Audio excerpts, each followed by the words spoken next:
So after coming off making the episode on The Shining, I almost feel bad because it's almost obvious that Halloween is just another one of the many slop fests that came out of the 1970s following the massive success of Psycho in the 60s. But at the same time, this movie and its franchise are a commercial juggernaut. This film is the most popular slasher movie of all time. And although that statement isn't really saying much, this movie, being called one of the greatest horror films ever, is. But what if I told you this movie is in fact one of the worst things to happen to horror? This is the film that single-handedly killed the slasher genre.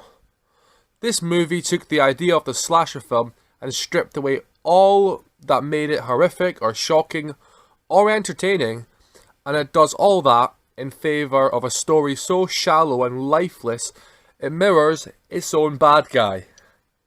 Yeah, this movie is almost purposefully boring, bland, and unbelievably generic, even for the 70s, and this is why I believe that John Carpenter purposefully made a film that went out of its way to be as tedious and boring as it could be, but also he made it, and take these words I'm about to say with a grain of salt, violent and dark enough for it to be labelled as a horror film, which for the record isn't that dark at all.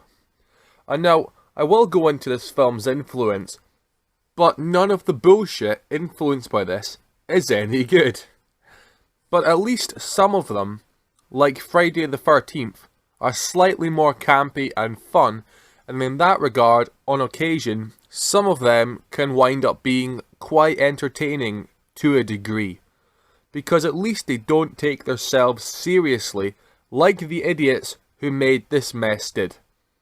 But in reality, none of them give you anything of value. There is no experience to be had, and there is nothing at all interesting to dig into. But realistically, the worst thing this film influenced was the Blair Witch Project. And I say that because that's the only film more boring than this shit. But back to the point.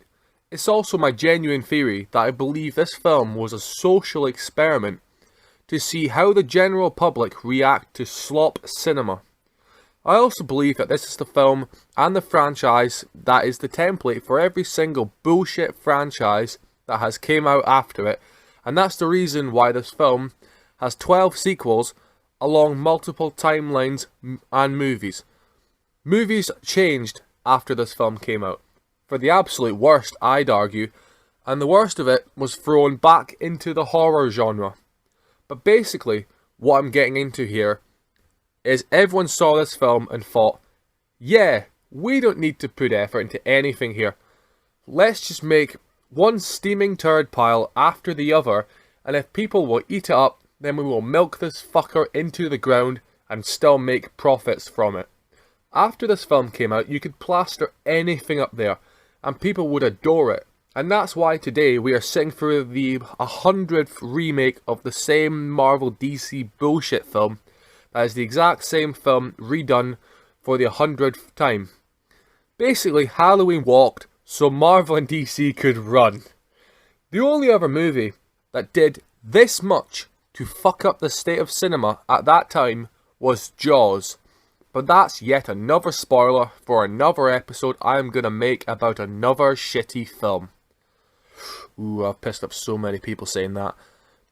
Anyway, and I say all of this because John Carpenter, the man, the myth, the legend, who brought us absolute bangers like They Live and Escape from New York, among actual horror classics like The Thing. The fucking Thing. One of the best horror films ever made. One of the best movies ever made. Forget horror fucking films. One of the best films ever made. Among many other movies that will make a much more valuable use of your time than shit like this. But I say this because John Carpenter is a man who can make a horror movie stand out like an amputated thumb. but he's also the man who made this shit. And honestly, the only logical explanation I can think of is that he made this boring on purpose. This is purposefully boring and you guys just had to take the bait, and that's why your genre is so fucking generic and boring. There is a timeline from the films that came out before this film and the films that came out afterwards, and that timeline shows a rapid decline in the entertainment value from these films.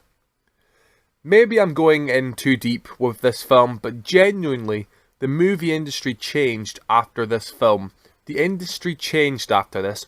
Horror changed after this, especially from the perspective of the slasher type. Stalk and kill or just kill type film. Whatever the fuck you want to call it.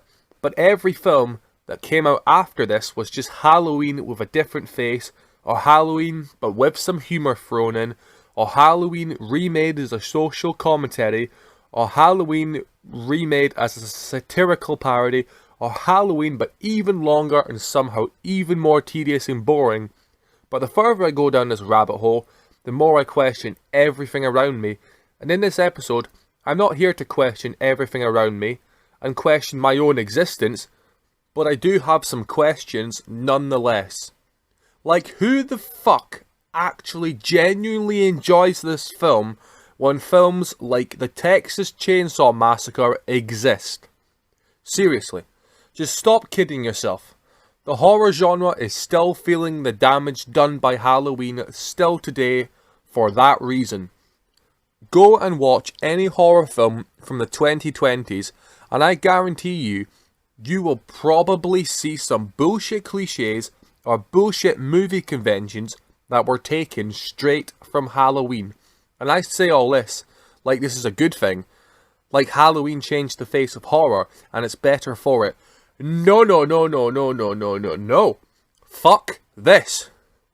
Let's get into the film itself, because I will spend an hour alone complaining about the damage this film has done to every film since if we don't get into it. So yeah, let's just get on with the plot synopsis. It'll take next to no fucking time, and then I can spend the rest of the time talking about movies you should all watch instead. So really, I'm not taking anything away from you. I'm opening your eyes to why a movie you probably love is actually terrible. But I'm also giving you back something much more better and much more valuable. A worthy replacement, if you will. There, a positive ending to this shit show. But without any further ado, plot explanation. See, I've learnt a thing or two since the last episode. Summaries are short and brief. This explanation is not. So Halloween.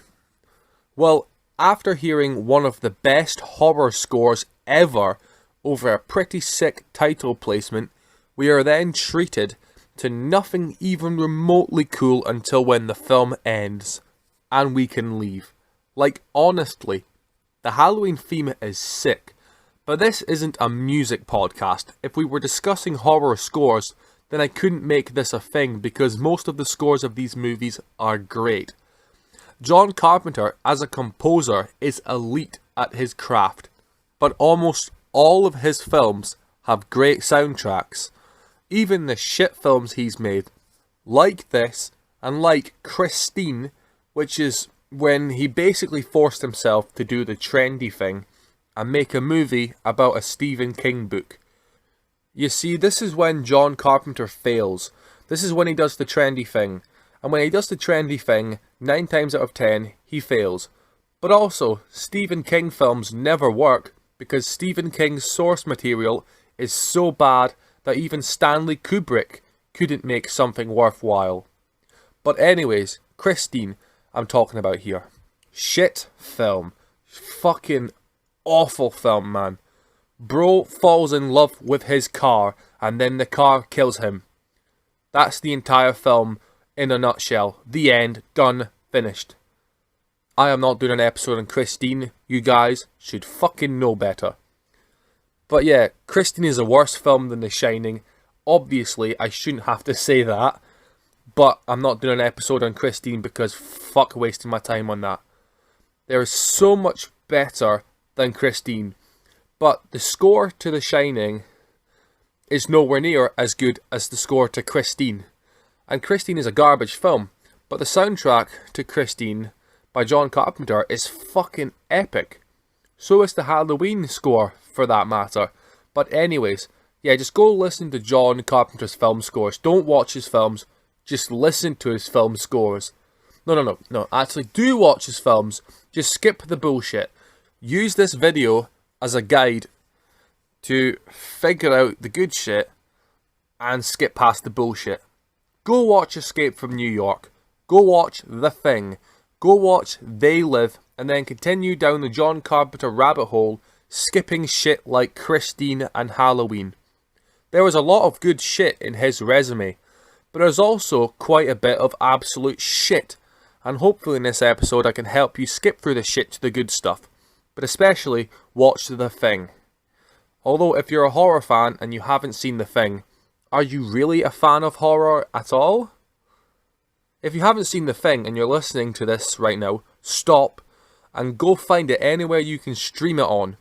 Don't waste your time listening to this episode if you've not seen The Thing, because it's such an amazing movie that you need to at least have The Thing on your mind in comparison to Halloween, because this is the same guy who made The Thing.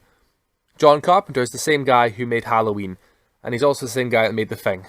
I got a bit lost there, I apologise. Anyways, yeah, The Thing. It's genuinely one of the greatest horror films. Fuck that shit. Fuck that. It's one of the greatest films ever made in any genre. But I am getting sidetracked here again.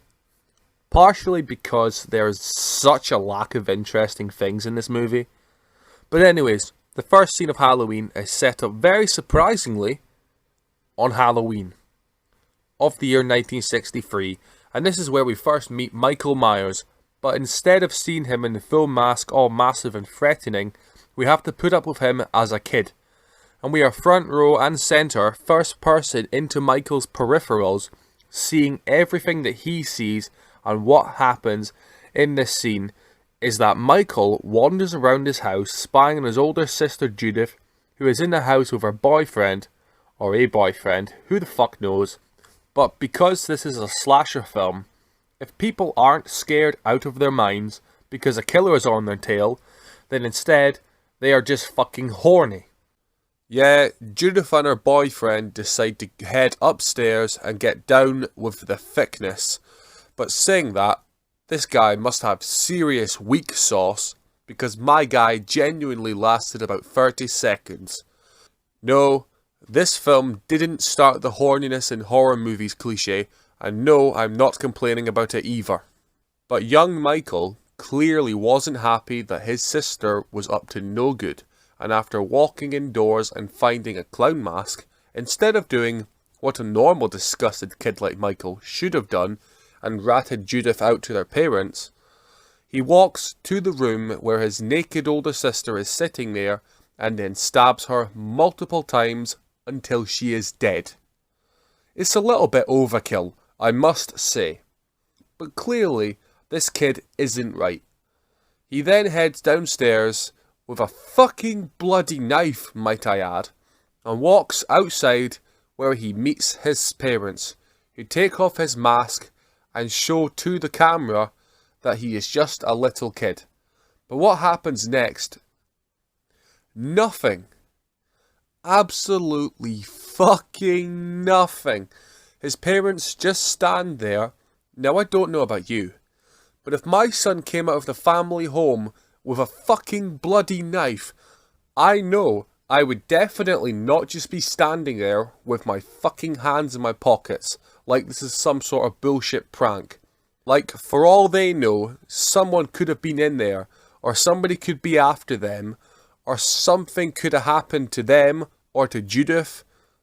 Obviously something did happen to Judith, but they didn't know that.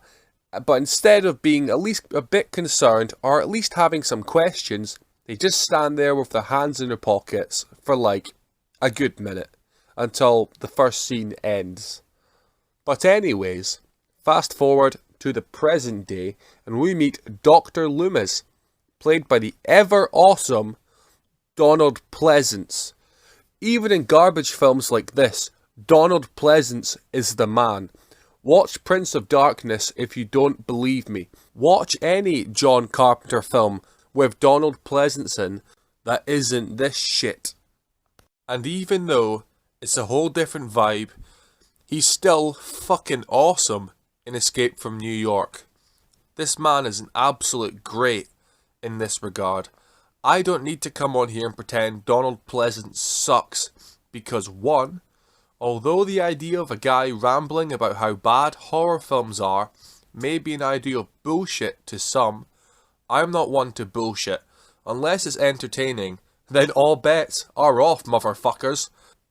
But there is no point pretending Donald Pleasence isn't the man when I could spend all day talking about how awful Jamie Lee Curtis is and how John Carpenter should be ashamed for giving her the career she has by putting her in this film.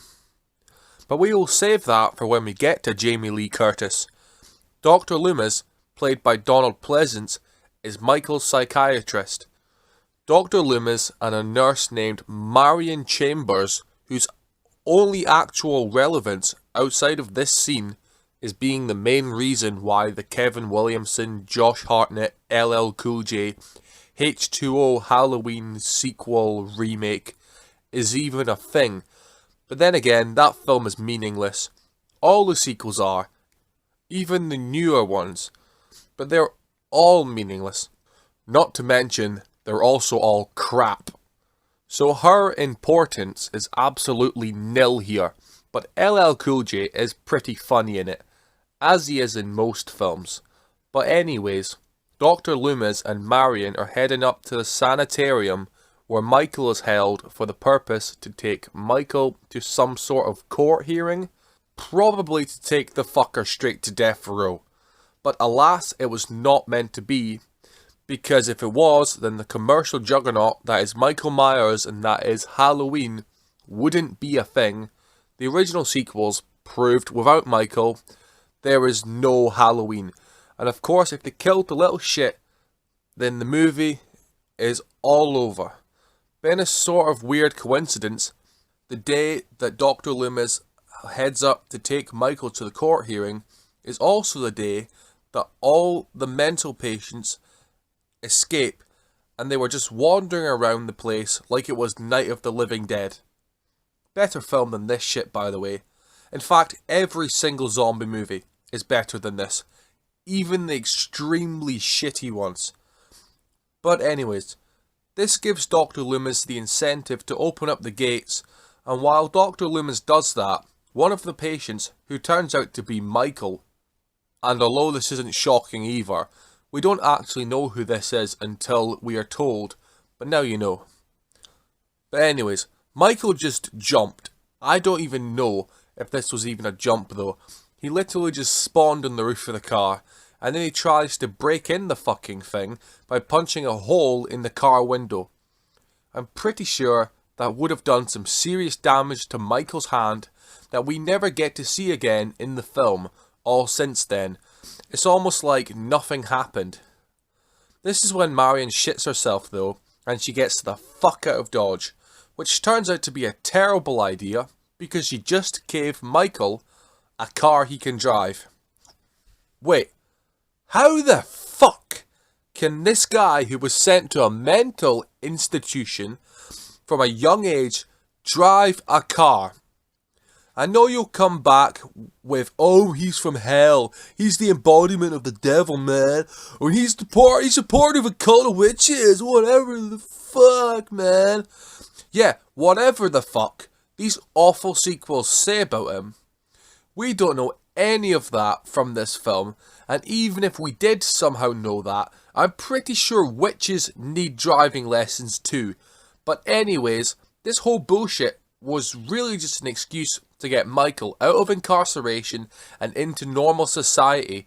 And speaking of normal-ish society, we go back to Haddonfield.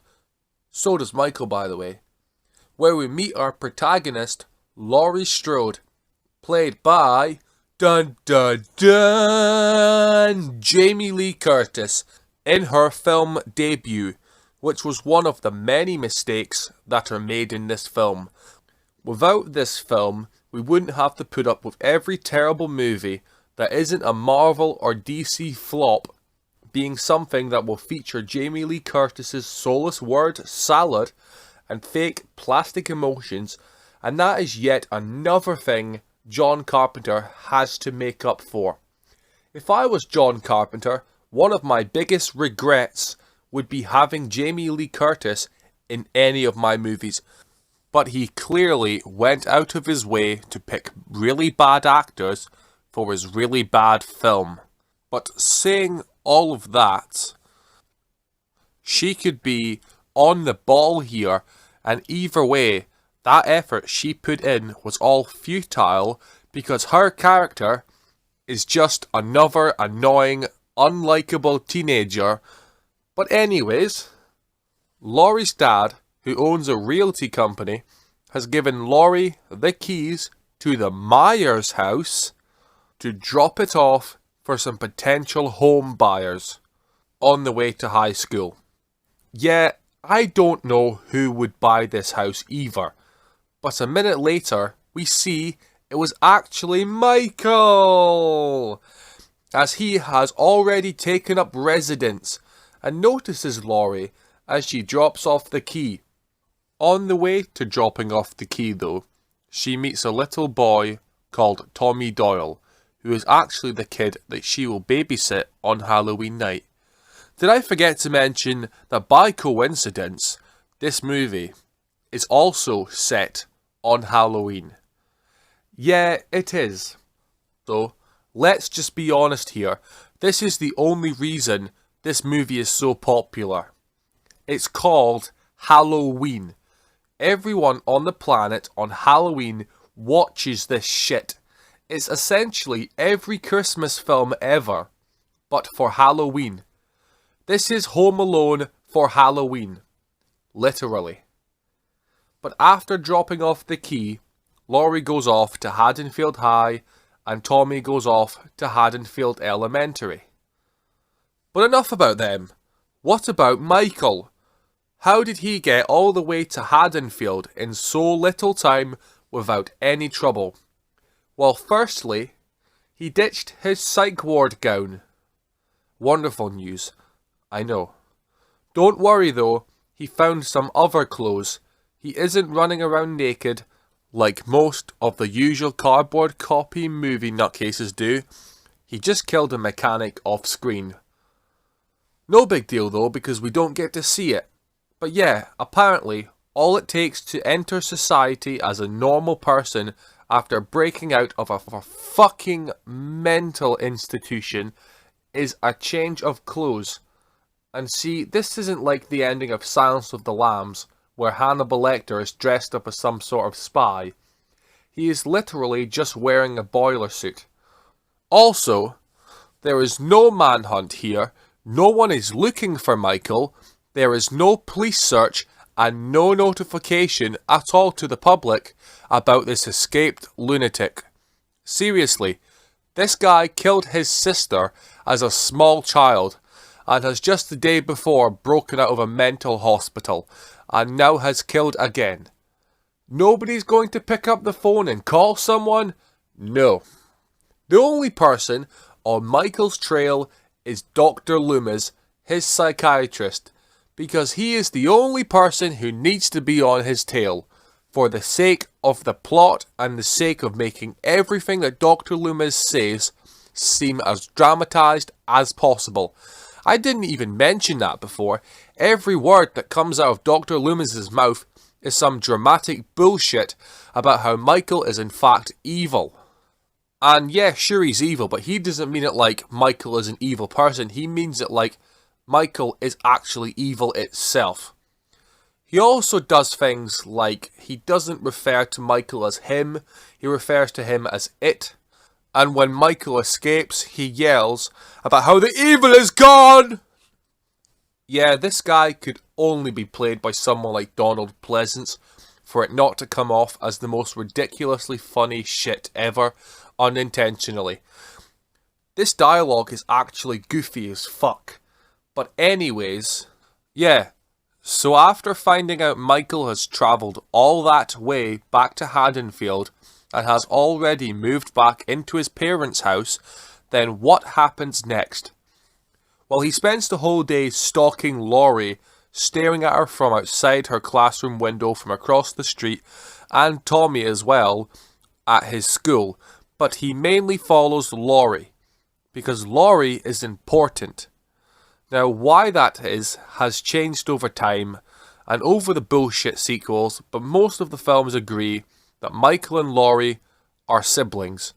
All except the new bullshit Blumhouse remake, which, for the record, fuck them and fuck Blumhouse, but we can discuss Blumhouse in full another time. That is, if I can keep myself awake through any of the bullshit that comes out of that studio. It's all that bad. But realistically, discarding the new bullshit Blumhouse bullshit, the narrative was pretty clear that they are related.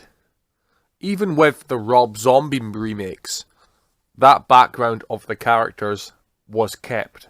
So for the sake of at least having a reason for why Michael is so obsessed with Laurie in this movie, then here, that's your reason. But yeah, Michael spends the whole day walking around stalking Laurie. At times she notices him and even mentions him to her friends, just for them to dismiss it. Another time he drives past her and her friends really slowly. Speaking of her friends, I guess I should at least talk about them because they will crop up a bit after this part. Mainly just for them to die, but that's obvious to anybody who has ever seen a horror film before. But you have Annie, played by Nancy Loomis, and Linda, played by PJ Soles, who basically plays the same annoying, unlikable character she played in Carrie a couple of years before. They are both your average, annoying, but also completely shallow horror movie teen characters. They both spend the entire time talking about their boyfriends, and although Annie is the lesser annoying of the two, she is almost the bridge that closes the gap in between Linda and Laurie, as Laurie has minimal interest in boys and instead wants to focus on her academics, but Linda is only obsessed with guys and sex and not much else, as evidenced later on. Annie plans on going out with her boyfriend Paul, but Paul ends up getting grounded, so instead she takes on a babysitting job for the night, and Linda ends up going out with her boyfriend, but we can also talk about that later. In the meantime, Dr. Loomis arrives at Haddonfield and finds out that Michael has also had time to steal his sister's tombstone in broad daylight without anyone noticing him do it. He also robs a convenience store and steals a cheap mask and a knife. I wonder why he got one of them. But I'm really not interested. How the fuck did he just rob a tombstone? A massive fucking tombstone. I had to Google this, but the average tombstone is between 200 and 400 pounds, which is 90 to 180 kilos. Whatever metric you prefer, I don't care. I'm just putting them both out there for context here. But how in the fuck did Michael just rock up and carry away a tombstone? That might be the most obvious question here to ask. The logical errors in this film are too much to wrap my head around, and we're just fucking getting started. Shitting hell. Anyways, continuing, Laurie and Annie then head over to the houses where they will both be babysitting for the night. On the way they decide to share a joint, as you do, before Annie sees her dad and throws it away and then stops the car. Her dad has a casual conversation with Annie and Laurie and doesn't notice the smell. Also, just to make it even more ridiculous, as if it couldn't be already, Annie's dad is the fucking town sheriff. Now, you remember when I said a second ago how the most obvious question to ask is how Michael took a tombstone in broad daylight? Because this is the law enforcement in this town. If somebody reported a man stealing a tombstone to this guy, he would probably spend the whole time looking for the tombstone in the fucking graveyard. What a fucking moron. Also, to make it even more ridiculous, believe me, it gets worse. He is at the store that Michael robbed and then casually says to the girls in the car the sentence, and I just want to preface this by saying I am not making this up. All they took was a Halloween mask, rope, and a couple of knives. And doesn't think back to himself after saying that, oh, that could be bad. How did this guy become a parent, let alone a sheriff? How do you make a baby? This guy is the worst cop in cinema history. But anyways, after they head to their respective houses, which luckily for them are just across the road from each other, Laurie is looking after the aforementioned Tommy Doyle, and Annie is looking after a little girl called Lindsay Wallace. And while this is happening, Dr. Loomis has already met up with Annie's dad, world's worst cop, and now is investigating the Myers house, which is when Dr. Loomis finds a dead dog that has been half eaten by Michael. He got hungry. Couldn't have just went to McDonald's or something, could he? As if he wasn't evil enough. Warning, that's not the only time a dog dies in this film. But anyways, after Dr. Loomis's time with the sheriff saying things like, "This is no man," obviously has given the sheriff at least a little bit of an interest in what this guy is on about. And this also gives us the opportunity to hear some more insight into Dr. Loomis's history with Michael. Well, not really insight, because for 15 years, Michael didn't say a word. He said nothing. That's a funny way of saying no one could be bothered with writing a backstory, but I'll let it slide because I'm genuinely not interested. Dr. Loomis decides to stay by the Myers house, expecting Michael to return home that night. But now, buckle up, because this is when shit gets interesting. Well, in theory, not in actuality. Tommy sees Michael outside of the house where Annie is babysitting and tries to let Laurie know. But like Dr. Loomis, this kid can only talk in dramatic terms. As in, "Hey Laurie, the boogeyman is outside! Just give it a rest, will you guys?" Seriously. All the while, Laurie and Annie are busy talking on the phone. Well, that is until Annie then spills some food or some shit on herself and then starts running around looking for clothes. This is when the family dog starts to go wild outside, before it stops very abruptly. Yeah, Michael just killed the dog. Michael killed the fucking dog. Fuck Michael. But let's change this to something more positive. While all this shit is happening, Lindsay's in the living room watching The Thing. The original version. The Thing from Another World. Talk about something I'd rather watch instead of this. Also, talk about foreshadowing. But anyways, Annie then heads out to the wash house to put her clothes in the washing machine when Michael sneaks up and locks the door. But doesn't do anything else because fuck getting this shit over with quick. Let's just drag it right the fuck out. Annie ends up trying to climb out the window but gets stuck. This part is pretty funny actually. Lindsay then gets a phone call from Annie's boyfriend Paul, who asks her to get Annie. Lindsay then goes out to get her and finds Annie stuck in the window. After getting her out, she tries to get Lindsay to promise her not to tell anyone. But of course, Lindsay does. And why wouldn't you? She runs straight back in and tells Paul that Annie was stuck in the window. Yeah, that one scene is genuinely pretty funny. Fair play, Carpenter. But now back to the absolute crap pile that is the rest of this film. Paul convinces Annie to leave to go over to Paul's because his parents have left the house. Annie, after striking an agreement with Laurie, convinces her to look after Lindsay while she heads over to Paul's. Removing Lindsay from the Wallace's house, Annie then heads to the garage, to go over to the car. But the windows are all steamed up to shit. I wonder what that could mean. Yeah, Michael strangles her and then slits her throat, leaving her to slam her head onto the horn of the steering wheel, obviously making it beep. Another thing that really should have been considered after it happened, but is never even hinted at. We know Michael moves her, but this still should at least alert someone. But of course it doesn't. Michael left her for a good minute with her head firmly on the horn. The errors in this film are just piling up, aren't they?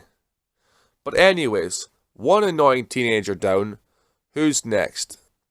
Tommy then tries to scare Lindsay from hiding behind the curtains, only to see Michael is carrying Annie back into the Wallace's residence. This obviously scares the shit out of the poor boy, but Laurie doesn't believe any of it. There's also another scene where Dr. Loomis pretends to be Michael to scare away some random kids from snooping around the Myers place, which is admittedly kinda funny, but it's 30 seconds out of an hour and a half. I'm finding whatever positives I can here. This would be miserable otherwise. Speaking of miserable, I'm sorry guys, but I have to remind you that Linda exists. And now she's brought her boyfriend, Jeffrey Dahmer. Sorry, I meant Bob. I genuinely actually thought this loser was Jeffrey Dahmer first time I watched this film. But yeah, for some reason, probably just to be cunts, plot conveniences, they show up at the Wallace's residence and they find it empty. But of course they don't sense the weirdness of the situation. Nah, they just start getting down and dirty with each other, to which Michael notices. Linda then calls Laurie to let her know no one is there, and probably just to brag about how she's getting dick tonight. Who cares? After that, Linda and Bob get to business, and then 30 seconds later, more fucking weak sauce. She sends Bob down the stairs for a beer, and this is where Michael, this is becoming a bit of a trend, stabs Bob and then pins him to a door. Michael then walks upstairs in a ghost costume made out of a bedsheet and tries to taunt Linda. This is where Linda flashes him. Naughty, naughty. Michael, as you might be surprised, is not a fan of this though. Linda then goes to call Laurie again, assuming the guy under the bedsheet is Bob, but as it rings and Laurie picks up, Michael strangles her with the phone wire. All the while, Laurie thinks Bob and Linda are getting up to the rampy-pampy.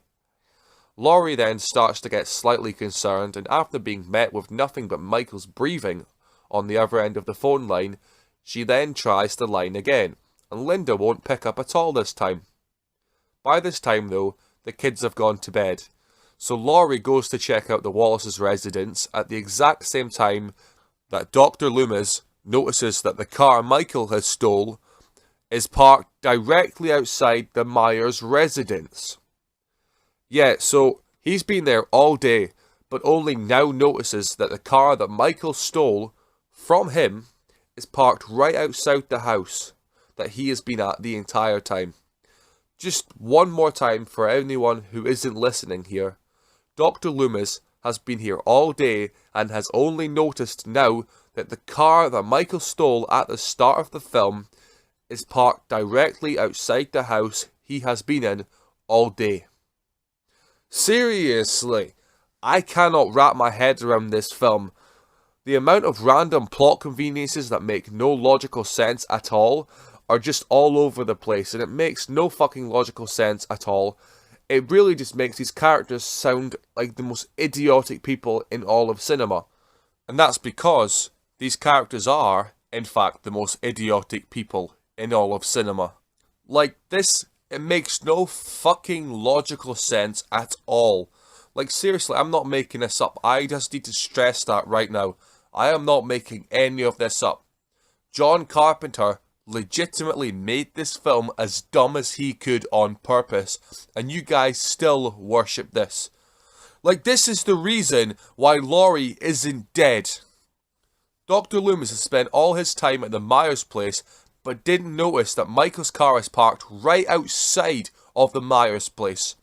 Fuck this film. I can't do it anymore. I genuinely cannot do this anymore. There is too much dumb shit for me to take it seriously. The fact I'm analysing this still is embarrassing. Let's just fucking finish this. Laurie goes into the Wallace's house, and in that time, Michael has decorated the master bedroom in the house with the bodies of his victims. Annie is on the bed alongside Judith's tombstone. I'm not even entertaining how he got it up there, just like that, in that little small amount of time. But anyways, Bob is hanging from a closet, and Linda is in another closet. This is when Michael sneaks up on Laurie and stabs her in the arm, sending her falling off a balcony down a flight of stairs. But after being stabbed and falling from height, Laurie is able to just get up and run off like nothing has happened. She then breaks out of the house and starts banging on the neighbours' windows, but they all ignore her. I can't tell though if this is some typical bullshit or if this is the sort of shit that only works on Halloween. But either way, this is just another excuse to make the film more dumb than it already is. But I digress. Laurie then heads back to the Doyle's residence to call the police, but wouldn't you know it, Michael's cut the phone lines. He then breaks in. Laurie ends up stabbing him in the neck though, with a knitting needle, before he collapses onto the ground. That's it. I hope you enjoyed the episode. Nah, if only. She then goes upstairs to comfort the kids, and Michael just sneaks up behind her, to which she sends them back into their room and gets them to lock the door before hiding herself in a closet in another room, to which Michael finds her and breaks into it. But before he can kill Laurie, she stabs him in the eye with a coat hanger. Not bad, like. Then grabs Michael's knife and stabs him. He falls over again. Thanks for watching, and no! After Laurie sends the kids to a neighbour's house to call the police, about fucking time, Michael gets up again and tries to kill her, but this time, Dr. Loomis, who saw the kids running scared outside, ran inside and found Michael, to which he shoots him multiple times, sending him backwards off the bedroom's balcony. But after going to check to see if Michael's dead, he finds out that yet again, Michael isn't dead, but instead he has just got up and fucked off. Yeah, this was fun for about half of the film, before I realised how genuinely fucking stupid this film is. But then I realised that people deserve to have someone like me come out and say these things, and that's what I'm doing. Halloween is crap. But I guess that's what I'm here for. This is my purpose with this. And yeah, Halloween sucks absolute ass. But anyways, before I fuck off again, movies to watch that are better than this, well, these movies are still shitty slashers, but in comparison to Halloween, they all shit on it. Friday the 13th, it's at least fun, and the kills are entertaining at times. It's also unfairly hated as a whole, I feel. All the while, shit like fucking Halloween is accepted as one of the greats of the genre, so for the sake of being fair, if you like Halloween, you should at least watch Friday the 13th. You should actually watch all of these films, because none of them are as bad as Halloween. Plus, you should watch Friday the 13th, just to see that it's no worse than the film that you love so much, but also watch Black Christmas, watch The Hills Have Eyes, watch My Bloody Valentine, watch the fucking Texas Chainsaw Massacre, and then forget that Halloween even existed, because that will be a new favourite horror film. That is, if somehow you haven't seen it already. Also, if you want some more, check out Prom Night. It's got Jamie Lee Curtis in it, and a killer that you can actually understand, instead of moronic ass Michael Myers. Oh, and if you want to go to an actual good slasher film that isn't dumbed down bullshit for teenage edgelords, then go and watch Psycho. And with all of that, leave Halloween where it belongs, in the fucking bargain bin. Alright, it's finally over. I got to a point there where there were so many stupid things that kept coming up that I just wanted to stop and change the film I was doing. But in hindsight, it's more of the reason to make this, and now it's out here for you all. Thanks for listening, I appreciate it so very much, and I hope you enjoyed it, like I enjoyed hating on it. I'm kinda revisiting a lot of the films I was into as a kid and as a teenager, and there's one specific film that I saw recently that made me think I need to make an episode on this. Peace, everyone!